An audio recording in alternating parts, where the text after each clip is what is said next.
கிறிஸ்துவில் பிரியமானவர்களே, ஆண்டவராக இயேசு கிறிஸ்துவின் நாமத்திலே உங்கள் யாவரையும் வாழ்த்தி ஆசீர்வதிக்கிறேன். இந்த நாளுக்கென்று தேவன் நமக்கு அருளி இருக்கும் ஜீவ வார்த்தை சங்கீதம் 62:11. தேவன் ஒரு தரம் விளம்பினார், 2 தரம் கேட்டிருக்கிறேன், வல்லமை தேவனுடையது என்பதே. என கேட்கிற தேவனுடைய பிள்ளைகளே, இந்த நாள் தேவன் தம்முடைய 2வது தொடுதலை வெளிப்படுத்துகிற ஒரு நாளாய் இருக்கிறது என்று நான் விசுவாசிக்கிறேன். இரட்டிப்பான வல்லமையின் நாள் என்று நான் நம்புகிறேன். இந்த ஒரே நாளிலே 2 காரியங்களை தேவன் தம்முடைய தீர்மானத்தின்படி உங்கள் வாழ்க்கையிலே நடப்பிக்க போகிறார் என்று நான் நிச்சயமாய் நம்புகிறேன். 11வது வசனத்தில் என்ன சொல்லப்பட்டிருக்கிறது என்றால், வல்லமை தேவனுடையது என்று எழுதியிருக்கிறது. 12ஆம் வசனத்திலே கிருபையும் உம்முடையது என்று எழுதியிருக்கிறது. எனவே வல்லமையும் கிருபையும் இன்று தேவன் உங்கள் வாழ்க்கையிலே வெளிப்படுத்தி தம்முடைய வல்லமையையும் கிருபையும் பெருக பண்ணி உங்கள் வாழ்க்கையை தேவன் இன்றைக்கு ஆசீர்வதிக்க போகிறார். வேதத்தில் இருந்து நாம் 3 சம்பவங்களை இந்த வார்த்தைக்கு ஆதாரமாய் நாம் தியானிக்க போகிறோம். நீங்கள் நம்ப வேண்டும், இன்றைக்கு தேவன் தம்முடைய வல்லமையையும் கிருபையும் அதிகமாய் உங்கள் வாழ்க்கையிலே ஊற்றப் போகிறார். என கேட்கிற தேவனுடைய பிள்ளைகளே, 62ஆம் சங்கீதத்திலே நாம் ஒரு சில காரியத்தை கவனித்து பார்க்கும் பொழுது, இது அவன் தேவ சமூகத்தில் அமர்ந்திருக்கிற ஒரு நாட்கள்.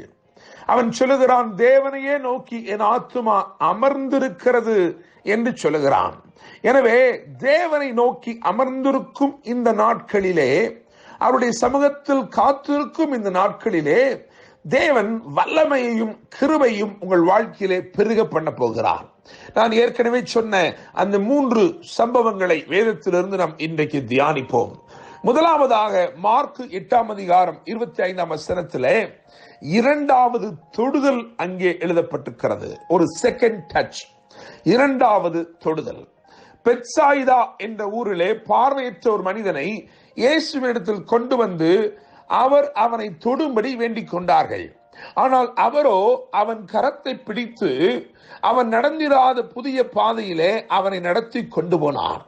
அவர் கிராமத்திற்கு வெளியே அவனை கொண்டு போய் முதல் முறை அவனை தொட்டார். அப்பொழுது வேதம் சொல்லுகிறது, அவன் நடக்கிற மனிதர்களை மரங்களை போல் பார்த்தான். இங்கே ஒரு தரிசனம் இருக்கிறது, ஆனால் அதிலே நடமாட்டம் இல்லை. Vision without any activity. தரிசனம் இருக்கிறது, ஆனால் அதிலே ஜீவன் இல்லை. என கேட்கிற தேவனுடைய பிள்ளைகளே, ஏதோ ஒரு காரியத்தை நீ பெற்றுக்கொண்டும் அதிலே ஜீவன் இல்லாமல் நடமாட்டம் இல்லாமல் இருக்கிறதோ, இன்றைக்கு கர்த்தருடைய 2வது தொடுதல் தேவை. மார்க் 8:25 அவர் மறுபடியும் அவனை தொட்டார், அப்பொழுது அவன் எல்லாவற்றையும் தெளிவாய் கண்டான் என்று எழுதியிருக்கிறது. எனவே எது ஜீவனற்றதா இருக்கிறதோ, எது அசைவில்லாமல் இருக்கிறதோ, அந்த தரிசனத்திலே ஜீவனை தேவன் அருளுகிறார்.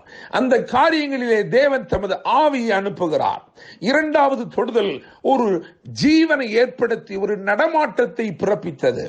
2வதாக 1 ராஜாக்களின் புஸ்தகம் 19ஆம் அதிகாரம் 7ஆம் வசனத்தை கவனிக்கும் பொழுது 2வது தட்டி எழுப்புதல் அங்கே எழுதப்பட்டிருக்கிறது. எழுந்திரு, போஜனம் பண்ணு, நீ பண்ண வேண்டிய பிரயாணம் வெகு தூரம் என்று எழுதியிருக்கிறது. சூறை செடியின் கீழே சோர்ந்து போய் படுத்திருந்தவனை சந்திக்கும்படிக்கு தேவன், அந்த எலியாவை சந்திக்கும்படிக்கு தேவன் தம்முடைய தூதனை அனுப்பினார். எலியாவை காகங்களை கொண்டு போஷித்தவர் இப்பொழுது தூதனையே அனுப்பி போஷிக்கிறார். தேவனுடைய பிள்ளைகளே, அவன் முதலாவது ஒரு போஜனத்தை கொடுத்தான், அவன் அதை புசித்த பிறகு அவன் படுத்துக் கொண்டான் என்று எழுதியிருக்கிறது. எனவே 2வது முறை அவனை தட்டி எழுப்பி, எழுந்திரு, போஜனம் பண்ணு, நீ பண்ண வேண்டிய பிரயாணம் வெகு தூரம். இன்னைக்கு ஆண்டவர் உங்களை பார்த்து தீர்க்க தரிசனமாய் சொல்லுகிறார், நீ செய்ய வேண்டிய பிரயாணம் வெகு தூரம். தேவனுக்காக நீ செய்ய வேண்டிய பிரயாணம் வெகு தூரம். மாத்திரமல்ல, இதை பிரசங்கிக்கும் பொழுது உணர்கிறேன், ஒரு சிலருடைய வாழ்க்கையிலே ஒரு மரண பயம் இருக்கிறது.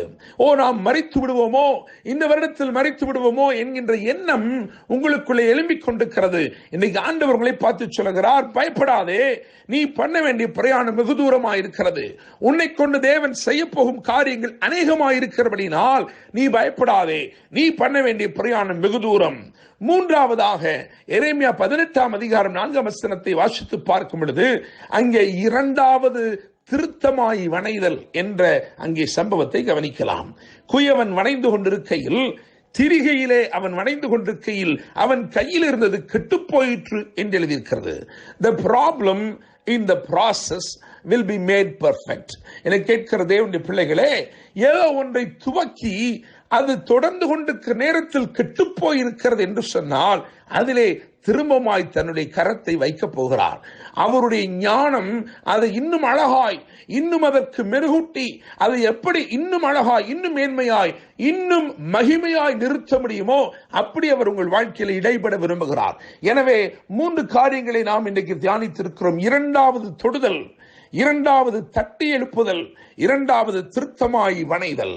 நான் நம்புகிறேன், விசுவாசிக்கிறேன், இன்றைக்கு தேவன் உங்கள் வாழ்க்கையிலே தம்முடைய வல்லமையையும் தம்முடைய கிருபையும் பெருக பண்ணி அற்புத அதிசயங்களாலே இன்று உங்களை அலங்கரிப்பார். நான் வாசித்த வசனத்தை திரும்பமாய் வாசிக்க விரும்புகிறேன்.